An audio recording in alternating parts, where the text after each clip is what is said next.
Once you've gotten a lay of the land and you've worked to ensure continuity, it's time to start thinking about and implementing changes to the organization. And there's a certain way you want to do this so that you're not overly disruptive, but you are starting to make progress on some of your goals and ambitions.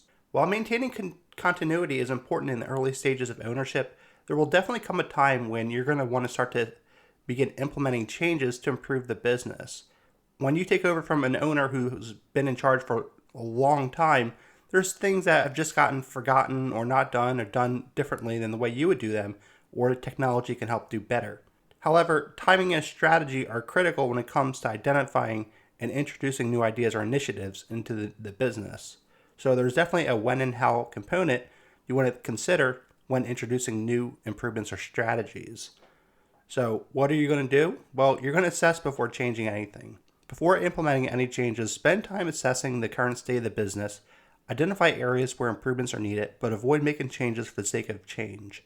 And when you do this, there's three different things I want to focus on first. One is operational efficiency. Look for areas where the business can operate more efficiently. This can include upgrading technology, streamlining processes, or reducing unnecessary expenses.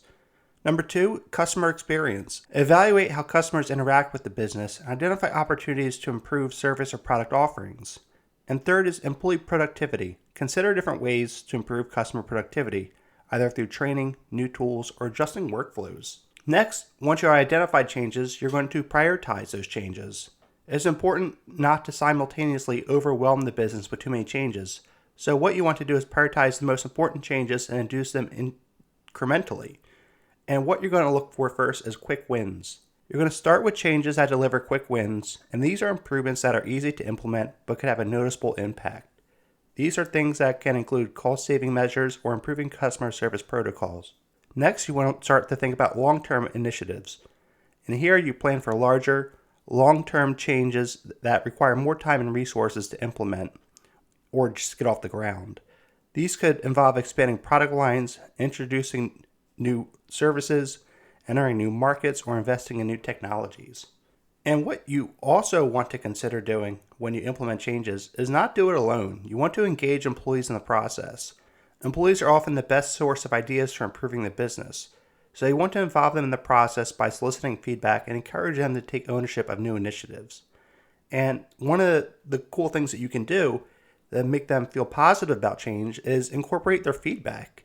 So early, we talked about the importance of building relationships with employees, and now you should have some feedback from them. So when implementing changes, you want to incorporate employee feedback and any insights you've gathered to ensure the new strategies are practical and well received. In addition, for those who aren't used to change, you probably want to think about training and support.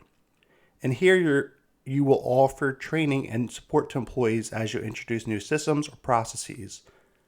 This will ensure that the changes are implemented smoothly and effectively. And finally, after you make changes and during the process, what you want to do is monitor and measure results. As you implement changes, closely monitor the impact on the business. Use KPIs and other metrics to measure the time and success of new initiatives and make adjustments as needed. When it comes to adjustments, remember not all changes will work perfectly the first time. Be prepared to make adjustments based on employee and customer feedback and the financial impact of the changes. Introducing changes thoughtfully and strategically will allow you to make meaningful improvements without disrupting the business's core operations or alienating employees and customers along the way. So implementing changes is something that you will have to do, that you want to do, that's exciting to do, but there's a right way to do it, and that's what we covered here in this section.